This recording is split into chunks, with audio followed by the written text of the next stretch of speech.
agradecerle a los compañeros y compañeras que evitaron que este proyecto se archivara sin discutir. Agradecerle a mis compañeros de la Comisión Primera que de manera muy contundente, además cumpliendo por supuesto con la votación requerida para una ley estatutaria, aprobó este proyecto en primer debate.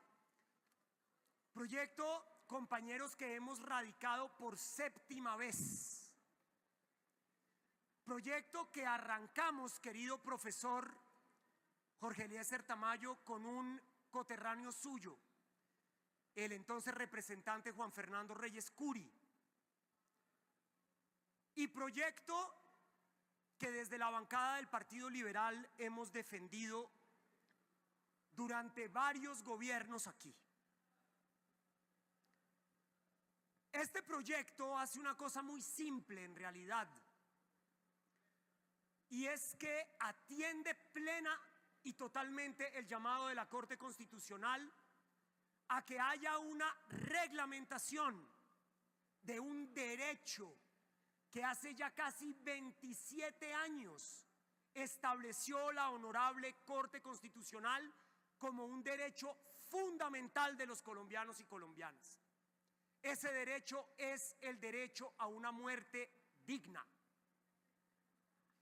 El derecho a la muerte digna tiene tres universos o tres modalidades según lo ha planteado la Corte Constitucional.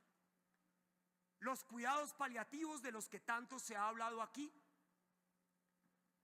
la interrupción del esfuerzo médico cuando un paciente considere que el tratamiento médico ya no está surtiendo efecto y que por el contrario le está generando más complicaciones.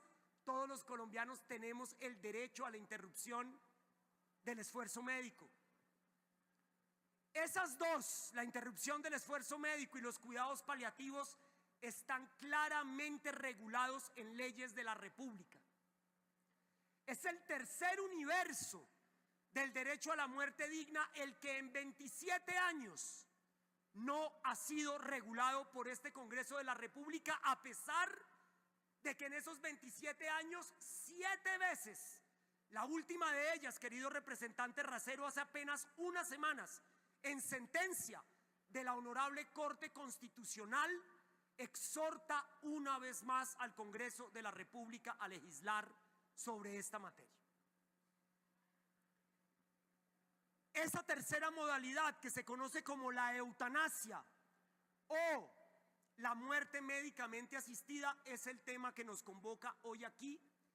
Pero así como lo hice con el cannabis de uso adulto, representantes, compañeros, yo no me inventé la legalización de la marihuana. Lo que propusimos fue una reglamentación a esa legalización. De la misma manera, aquí no estamos creando el derecho a la muerte digna, ni estamos creando la modalidad de la eutanasia. Ese es un derecho que existe en Colombia, que lo creó por vía sentencia la Corte Constitucional el maestro Carlos Gaviria Díaz, y que ha sido ratificado por múltiples cortes constitucionales en una de las líneas jurisprudenciales más claras que ha tenido la Corte Constitucional. Línea jurisprudencial que va avanzando hacia un derecho cada vez más garantista. Creo que eso fue parte de la presentación de quienes aquí proponían el archivo. En las primeras versiones de la eutanasia, la Corte Constitucional ligaba el derecho a esa modalidad con una enfermedad terminal e incurable. Hoy la Corte ha dicho, ya no es necesario que ese dolor insoportable que vive una persona esté ligado a una enfermedad incurable, por ejemplo. Entonces ha ido avanzando. La Corte Constitucional reconoció que los niños también tienen el derecho a la muerte digna. Y de hecho es tan así, queridos compañeros, que hay una regulación expedida por el propio Ministerio de Salud, no de este gobierno, del gobierno de Juan Manuel Santos, que reglamenta el acceso de los menores de edad al derecho a la muerte digna en la modalidad de eutanasia. Sin embargo, por decisión del entonces ponente en el Senado de la República, donde este proyecto ya también fue, querida Piedad Correal, aprobado por la Comisión Primera del Senado en la legislatura anterior, decidió sacar el tema de los niños de esta reglamentación, cosa que nosotros mantenemos.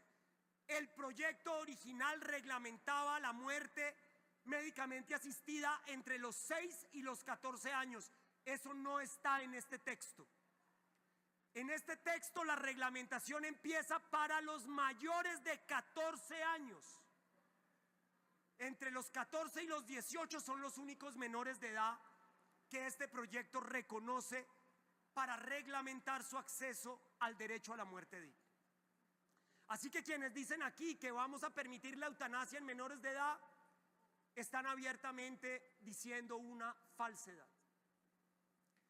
Por otra parte, este proyecto reconoce plenamente, de hecho creo que fortalece el concepto de la objeción de conciencia para todos los prestadores de salud del país. Por supuesto no, como lo pretenden algunos, para los trámites administrativos. Es que firmar un papel y darle traslado a una solicitud no puede generar objeción de conciencia. Eso sería la cosa más absurda del mundo.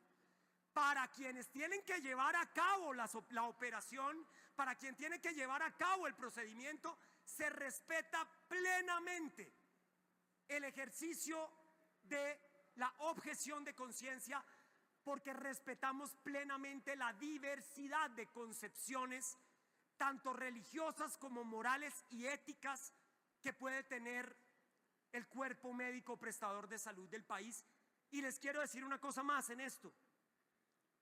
Si ha habido un debate en el que yo he sido terriblemente cuidadoso con las creencias de aquellos que piensan distinto a mí, es en este.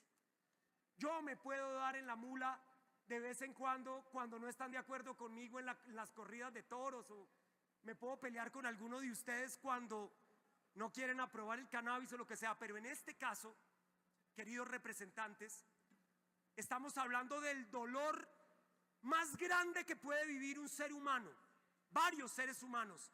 Primero, aquel que padece el dolor físico más espantoso del mundo, pero segundo, el de un núcleo familiar que tiene que vivir el dolor de saber que pronto se va a ir uno de sus familiares y que está sufriendo enormemente.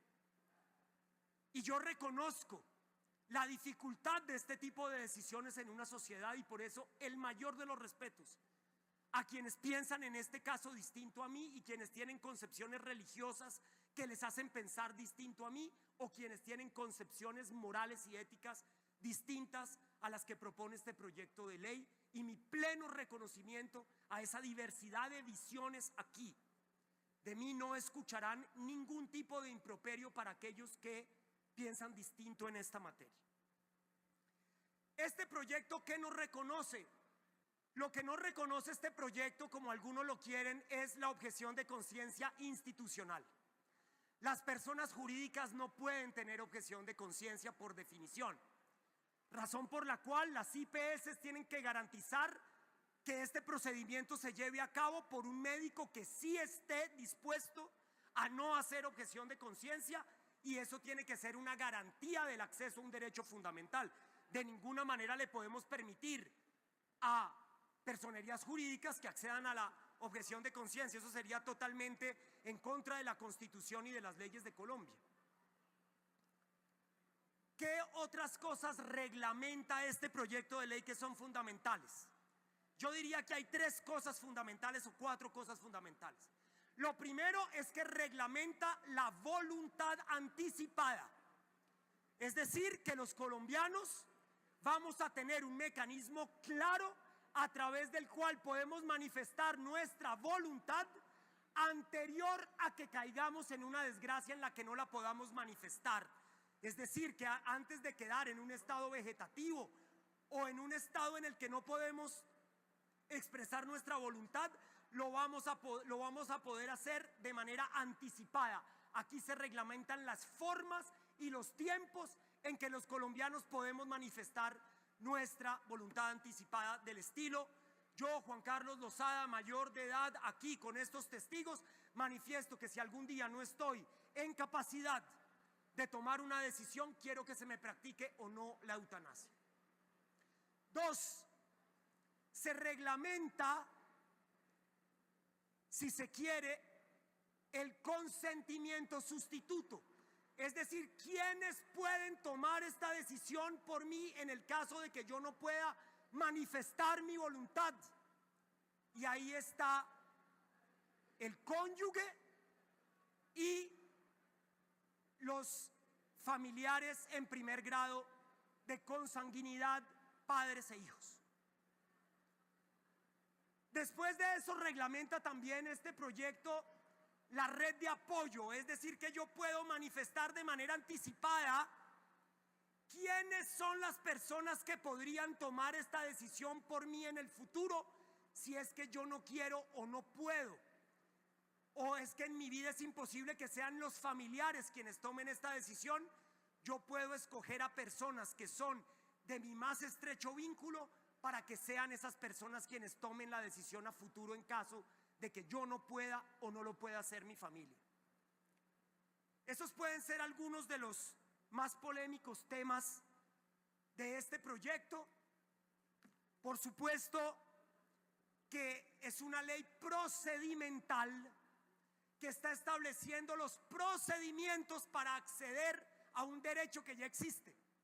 Entonces, gran parte de la ley y de su articulado son normas procedimentales: de en qué tiempo se presenta la solicitud, en cuánto tiempo debe actuar la institucionalidad, en cuánto tiempo tienen que darle solución al tema, quiénes son los especialistas de la salud que estarán involucrados en esta decisión, como por ejemplo, si se quiere, el comité científico interdisciplinario, en el que tiene que haber un médico de la misma especialidad del médico tratante, con una persona especializada en temas de salud mental, un abogado que pueda darle claridad sobre los procedimientos legales a las personas que quieren acceder al derecho y demás.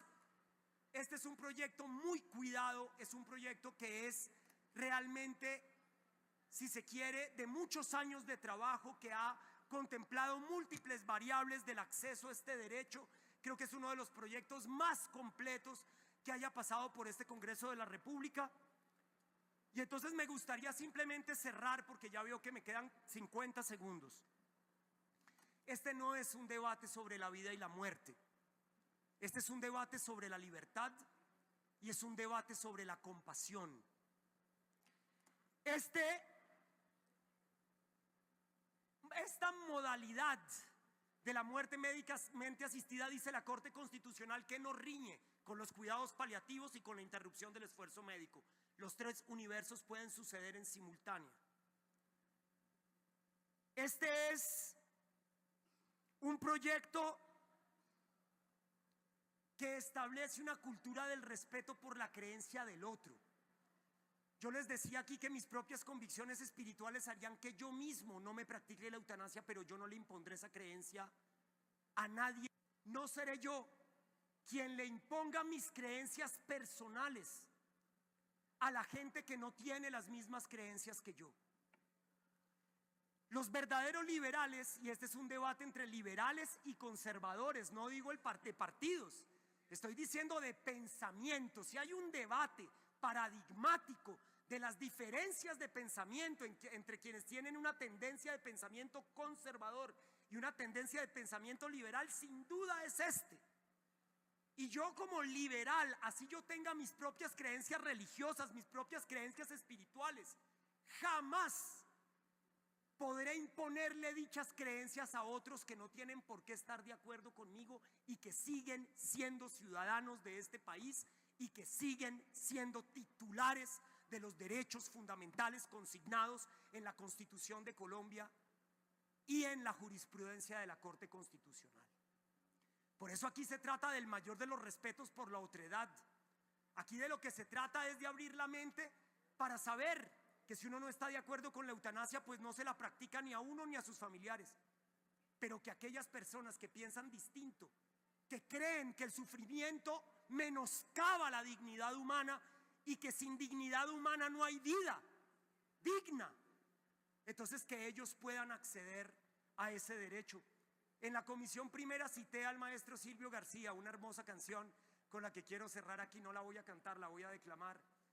Dice: mis queridos representantes, qué cosa fuera la masa sin cantera, un amasijo de cuerdas y tendones, un revoltijo de carne con madera, un instrumento sin mejores resplandores que lucecitas montadas para escena. ¿Qué es la cantera? Es el espíritu humano. Son esas cualidades que no están en lo físico, sino en lo trascendente. Esto no es solamente un cuerpo, señores, y por eso respetar la voluntad de la gente es esencial en una democracia. Muchas gracias, presidente.